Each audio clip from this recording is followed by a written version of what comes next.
The moment Dr. Patricia Hoffman told me to stop being so ethical and start being profitable, I knew Westside Medical Center had crossed a line that would destroy hundreds of innocent lives.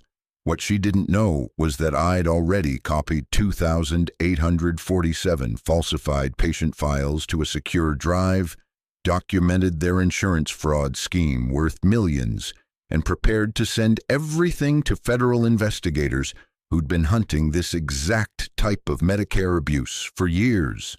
My name is Alex Chin, 37 years old, and until that Tuesday morning in October, I was Senior Quality Assurance Coordinator at Riverside Medical Center's Psychiatric Wing in Chicago.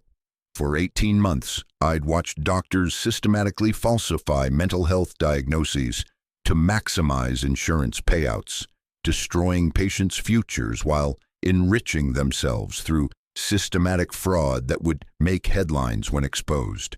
What Dr. Hoffman couldn't have anticipated was that I'd been meticulously building a federal whistleblower case that would not only shut down their operation, but potentially send several administrators to prison.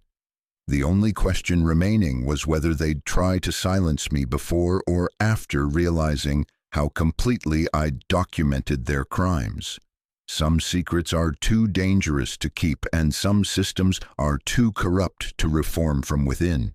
The fraud scheme at Riverside Medical Center began innocuously enough, hidden behind the legitimate need to treat patients with complex mental health conditions. When I was hired in March 2022, I believed I was joining a progressive psychiatric facility that prioritized patient care over profit margins. Dr. Hoffman had personally recruited me from Lakeside General Hospital, praising my background in clinical quality assurance and promising meaningful work, improving patient outcomes.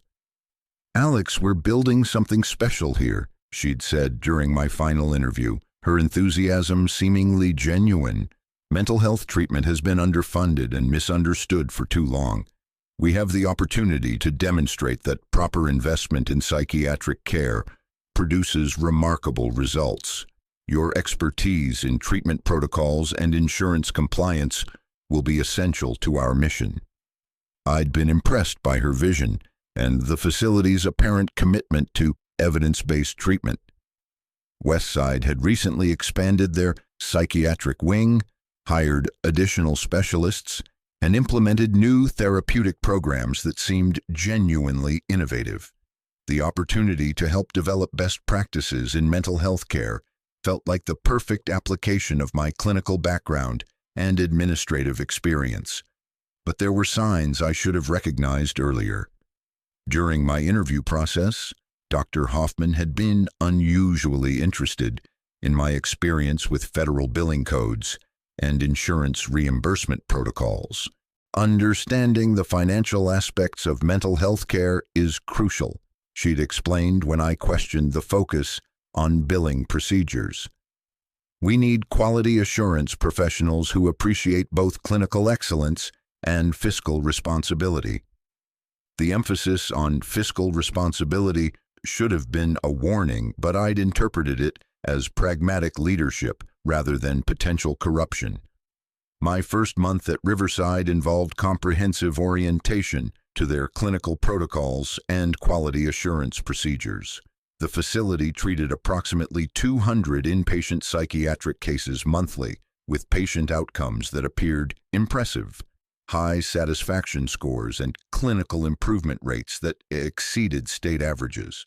But I began noticing patterns that didn't align with standard psychiatric practice.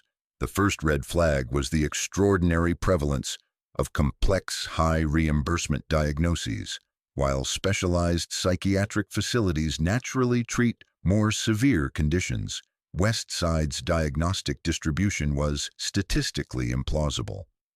Over 90% of patients received diagnoses that qualified for extended treatment periods and premium insurance reimbursement rates. "Why are we seeing so many treatment-resistant cases?" I asked Dr. Sarah Martinez, one of the attending psychiatrists, during a case review meeting.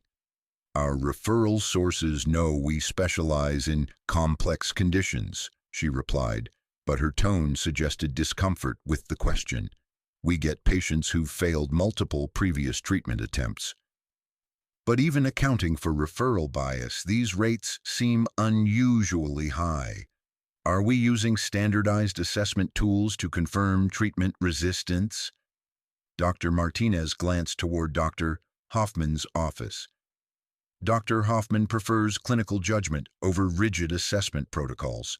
She believes standardized tools can miss important nuances in complex cases. This was another warning sign. While clinical judgment is important in psychiatric diagnosis, abandoning standardized assessment tools makes it easier to justify questionable diagnostic decisions. Without objective criteria, any diagnosis becomes defensible as long as it's documented in patient records. The reality was considerably more sinister. My first clear evidence of systematic fraud came while reviewing a case involving a 28-year-old graduate student named Michael Chen, no relation, who'd been admitted for mild anxiety following academic stress. His intake assessment documented normal mood, appropriate affect, no psychotic symptoms, and no suicide risk. His anxiety was clearly situational and likely to resolve with brief, supportive therapy, but his chart told a different story. Within 48 hours, Michael had been diagnosed with treatment-resistant major depressive disorder, generalized anxiety disorder with panic features, and borderline personality disorder. His treatment plan called for 6 to 8 weeks of intensive inpatient therapy, despite clinical notes that clearly documented improvement within the first week. "Why are we keeping this patient hospitalized?" I asked Dr. Rodriguez, who was managing Michael's case. His clinical presentation suggests he could transition to outpatient treatment. "The diagnostic picture is more complex than it appears," Dr. Rodriguez replied evasively. "Borderline personality disorder requires extended stabilization before discharge is safe." But where's the evidence for borderline personality disorder? The intake assessment documented none of the characteristic symptoms. Sometimes these conditions emerge under stress. We need to be cautious about premature discharge. I reviewed Michael's insurance information and discovered the financial incentive driving his extended hospitalization. His insurance plan provided premium reimbursement for treatment-resistant conditions and personality disorders, approximately $1,800 per day, compared to $400 per day for standard anxiety treatment. By upgrading his diagnosis, Riverside was billing nearly 5 times the appropriate amount for his care. Over the next several weeks, I systematically reviewed similar cases and discovered a sophisticated scheme that had been operating for at least 3 years. The core of the fraud involved multiple coordinated practices designed to maximize insurance reimbursement while maintaining plausible clinical justification. Doctors were systematically upgrading mild mental health conditions to severe diagnoses that justified higher payments and longer treatment periods. Patients admitted for anxiety might be diagnosed with bipolar disorder. Someone experiencing grief counseling would be classified as having major depressive disorder with psychotic features. The clinical evidence rarely supported these severe diagnoses, but the documentation was carefully crafted to appear medically necessary. Treatment plans were artificially extended through fabricated claims that patients weren't responding to standard interventions. Even when patients showed clear improvement, their records would document minimal progress, treatment resistance, or continued symptoms requiring intensive intervention. This allowed Westside to keep patients hospitalized far longer than medically necessary, while billing insurance companies for unnecessary services. But the most disturbing element was systematic falsification of patient risk assessments. Doctors were documenting suicide risk, violence potential, and substance abuse issues that didn't exist in order to justify involuntary holds and intensive monitoring. Patients who posed no risk to themselves or others were being classified as dangerous simply because high-risk designations triggered higher insurance payments and legal justifications for extended involuntary treatment. The human cost was devastating beyond the financial fraud. Patients who should have received brief, targeted treatment were trapped in unnecessarily lengthy hospitalization that disrupted their lives, careers, and relationships. Their medical records were being permanently scarred with false diagnoses that would follow them forever, affecting everything from employment opportunities to insurance coverage to child custody arrangements. Mental health diagnoses carry enormous social stigma and legal implications that extend far beyond medical treatment. A false bipolar disorder diagnosis could prevent someone from obtaining certain professional licenses, security clearances, or adoption approvals. Fabricated suicide risk assessments could be used against parents in custody disputes or employees in workplace disciplinary actions. These weren't just billing irregularities. They were systematic destruction of innocent people's life prospects for corporate profit. But what truly sickened me was understanding the vulnerability of the patient population being exploited. People seeking mental health treatment are often in crisis, dependent on medical professionals for honest assessment and appropriate care. They trust their doctors to provide accurate diagnosis and necessary treatment, not to exploit their vulnerability for financial gain. I started documenting everything systematically, using my quality assurance access to copy patient files that demonstrated clear diagnostic fraud. I photographed insurance billing documents, recorded conversations where doctors explicitly discussed upgrading diagnoses for reimbursement purposes, and tracked individual cases where I could demonstrate the disconnect between actual clinical presentation and documented diagnoses. The evidence was overwhelming. In one case, a 23-year-old college student named Jennifer Walsh had been admitted for mild anxiety following a romantic breakup. Her intake assessment documented normal mood and strong social support. She should have received brief counseling and returned to school within days. Instead, she was diagnosed with treatment-resistant major depressive disorder with psychotic features, bipolar disorder, and borderline personality disorder. Her insurance was billed for $67,000 over 8 weeks of unnecessary hospitalization. She lost her scholarship, failed her senior year, and was forced to withdraw from university. Another devastating case involved construction worker Robert Martinez, who'd sought help for work-related stress after a job site accident. Within 48 hours, he was diagnosed with bipolar disorder, antisocial personality disorder, and substance abuse, none supported by clinical evidence. His involuntary hold lasted 4 months. His employer terminated him, his wife filed for divorce, and his workers' compensation claim was denied based on Riverside's documentation of pre-existing psychiatric conditions. That's when I realized this wasn't just insurance fraud, it was systematic destruction of innocent lives for profit, and I had a moral obligation to stop it, regardless of personal consequences. I contacted 3 different attorneys who specialized in healthcare fraud cases, but encountered surprising resistance. Most lawyers didn't understand the complexity of mental health billing or struggled to grasp how false diagnoses constituted systematic fraud when patients received actual treatment. This seems like a dispute over medical judgment rather than clear fraud, explained attorney Michael Brennan. Psychiatric diagnoses are inherently subjective. The financial incentives are clear, I insisted. Higher diagnoses trigger higher payments. The clinical evidence doesn't support the diagnoses being documented. But can you prove the doctors knew they were filing false claims? Medical necessity is a complex legal standard. The third attorney, James Peterson, was more direct. Healthcare fraud cases are expensive and time-consuming unless there's clear evidence of billing for services never provided. Most juries struggle to understand complex medical billing fraud.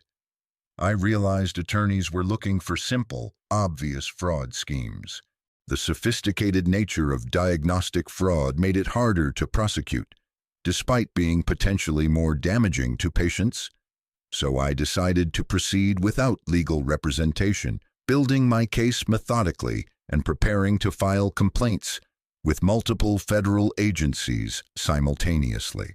The breaking point came in September when Dr. Hoffman directly instructed me to participate in the fraud scheme. My first warning sign came during orientation when I reviewed our diagnostic coding procedures. Mental health treatment involves complex interactions between clinical assessment, treatment planning, and insurance reimbursement, but I noticed patterns that seemed inconsistent with standard medical practice. Why are we diagnosing 94% of our patients with treatment-resistant depression? I asked Dr. Hoffman during my second week. That's significantly higher than national averages, even for specialized psychiatric facilities. Our patient population is uniquely complex, she explained smoothly. We serve individuals who've failed multiple previous treatment attempts. Treatment-resistant diagnoses reflect the severity of cases referred to us. It sounded reasonable, but something felt off.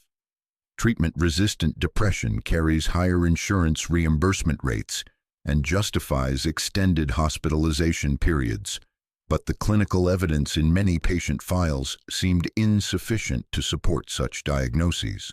Patients who responded well to standard medications were still being classified as treatment-resistant, and their treatment plans reflected this mischaracterization. Over the next few weeks, I began examining our diagnostic procedures more systematically. What I discovered was a sophisticated scheme to maximize insurance payouts through strategic misdiagnosis and unnecessary treatment extensions.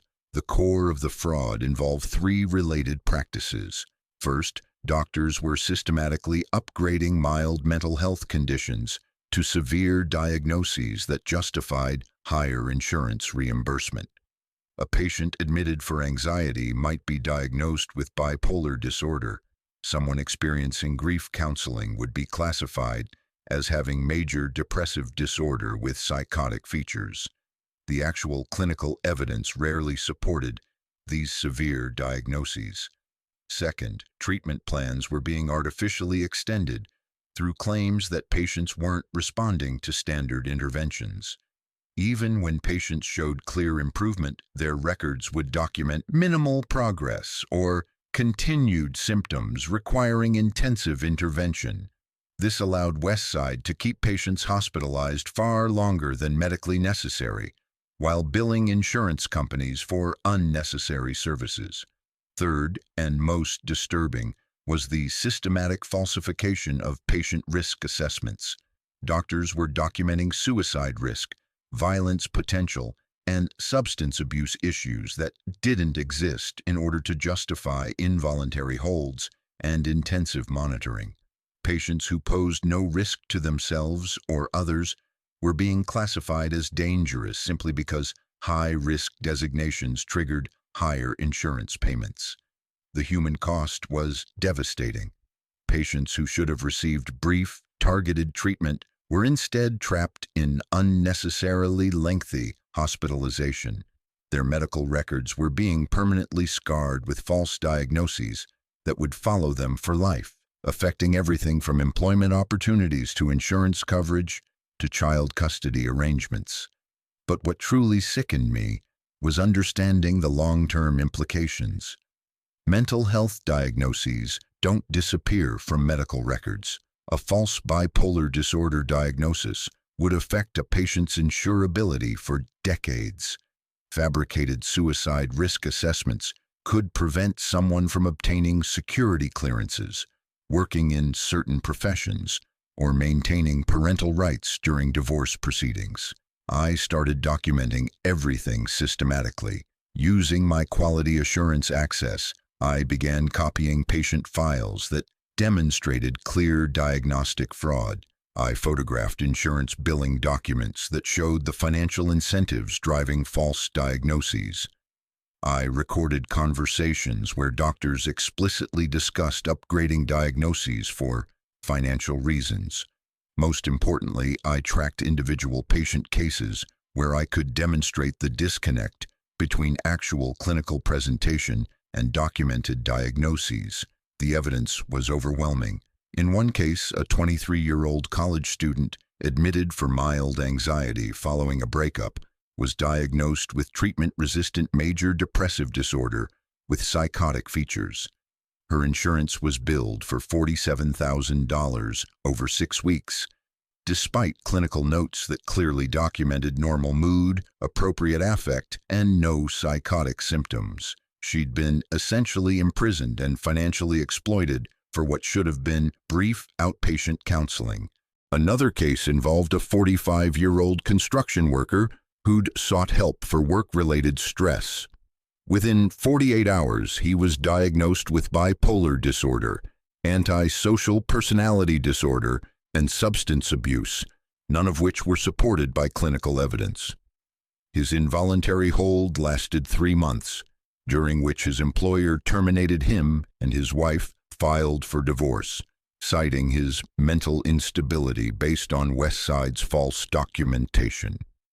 But the most egregious case involved a 34-year-old teacher named Sarah Mitchell, who'd been referred for postpartum depression screening.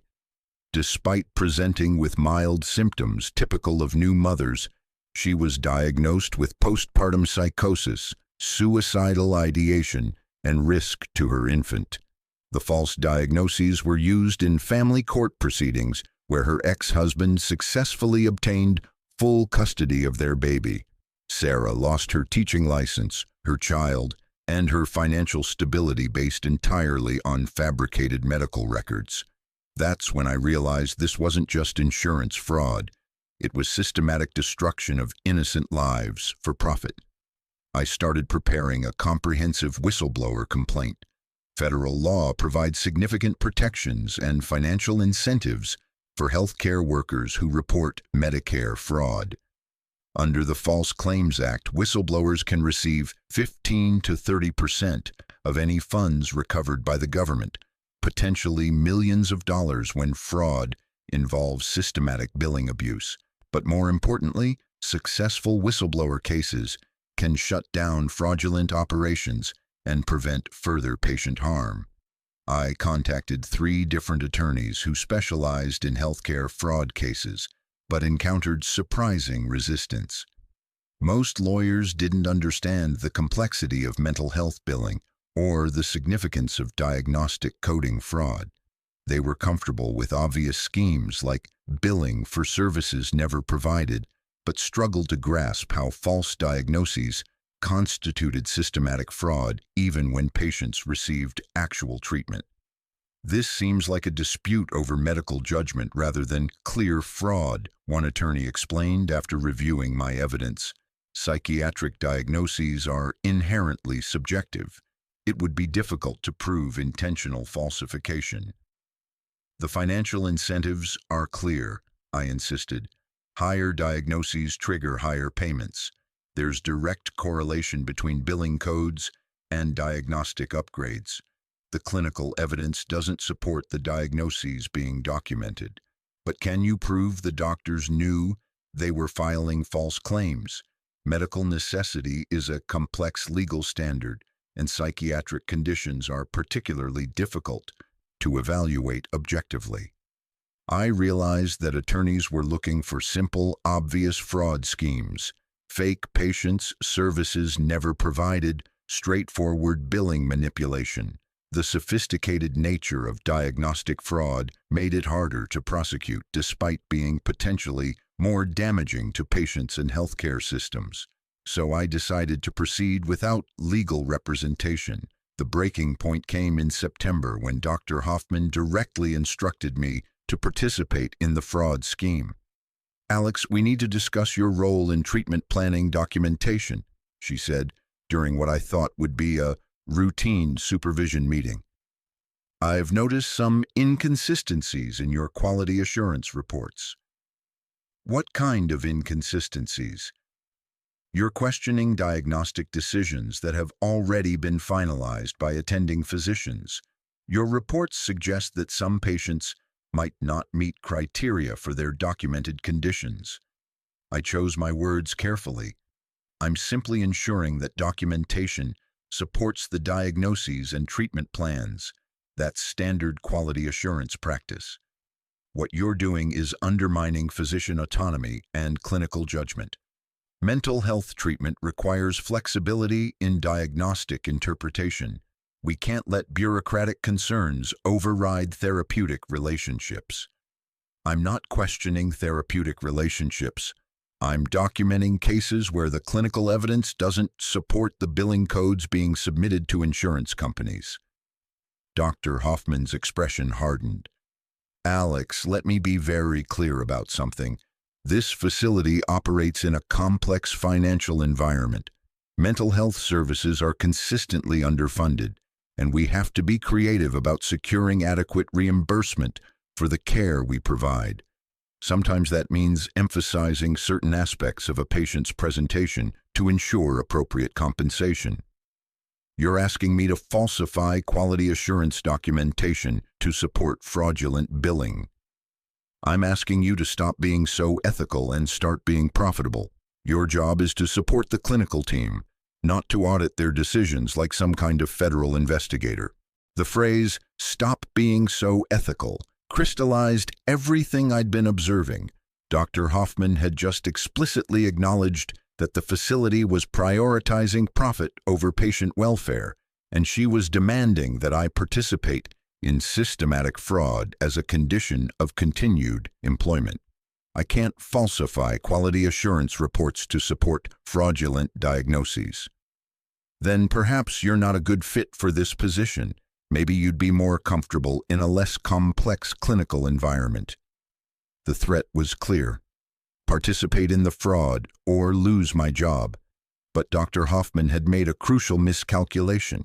She'd assumed I was motivated primarily by employment security rather than professional ethics and patient welfare.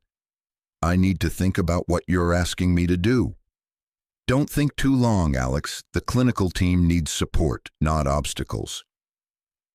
That afternoon, I submitted a formal complaint to Westside's Internal Compliance Department, documenting Dr. Hoffman's direct instruction to falsify quality assurance documentation and detailing the systematic diagnostic fraud I'd observed over 18 months.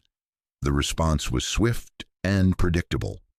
The next morning, I was called into HR Director Margaret Foster's office and informed that I was being suspended pending investigation of my disruptive behavior and negative attitude toward clinical staff.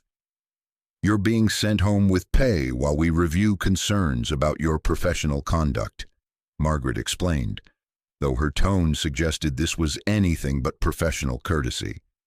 What specific conduct issues? Questioning physician diagnoses, undermining clinical autonomy, creating hostile workplace dynamics. Several staff members have complained about your adversarial approach to quality assurance. I knew exactly what was happening. Dr. Hoffman had reframed my fraud reporting as performance problems, and HR was facilitating retaliation against a whistleblower complaint, but they'd made a significant legal error. Am I expected to perform any work-related activities while suspended? You'll need to be available for follow-up questions about cases you've reviewed. Dr. Hoffman may need clarification about some of your quality assurance findings. So you're asking me to work while officially suspended? Just be available if needed. I left the facility and drove home, but instead of waiting for their call, I immediately contacted the Department of Labor's Wage and Hour Division to report that Margaret Foster had instructed a suspended employee to remain available for work-related activities without compensation. Then I filed a comprehensive whistleblower complaint with the Centers for Medicare and Medicaid Services. My complaint included 2,847 individual patient files demonstrating systematic diagnostic fraud, detailed billing analysis showing the financial incentives driving false diagnoses, recorded conversations where doctors discussed upgrading diagnoses for reimbursement purposes, and documentation of the retaliation I'd experienced for reporting fraud internally. The federal investigation began within 3 weeks. CMS investigators arrived at Westside Medical Center on a Thursday morning with warrants to seize medical records, billing documents, and computer systems. They spent 4 days interviewing staff, copying files, and analyzing the diagnostic patterns I'd documented in my complaint. Meanwhile, the Department of Labor investigation into Margaret Foster's wage law violations proceeded simultaneously. Within 2 weeks, they determined that instructing a suspended employee to remain available for work-related activities constituted illegal off-the-clock work demands. Margaret was personally fined $2,400 and required to compensate me for the time I'd been expected to remain available. But the real consequences came when the CMS investigation results were published. Federal investigators confirmed systematic Medicare fraud totaling $23.7 million over 3 years. They found that Westside had systematically falsified diagnoses for 89% of psychiatric patients, extending treatment unnecessarily in 76% of cases, and fabricated risk assessments in 45% of involuntary holds. The scheme had defrauded Medicare, Medicaid, and private insurance companies while destroying the medical records and life prospects of over 8,000 patients. Dr. Hoffman was arrested for healthcare fraud and conspiracy to defraud federal healthcare programs. Her medical license was permanently revoked, and she eventually pled guilty to federal charges that carried a 15-year prison sentence. 4 other doctors were similarly charged, though most accepted plea agreements involving shorter sentences and permanent loss of medical licenses. Margaret Foster was terminated for facilitating retaliation against a federal whistleblower and faced personal liability for wage law violations. The entire administrative team was replaced under federal oversight as part of Westside's compliance agreement. But the most satisfying outcome was patient impact. The federal investigation triggered a comprehensive review of every diagnosis made during the fraud period.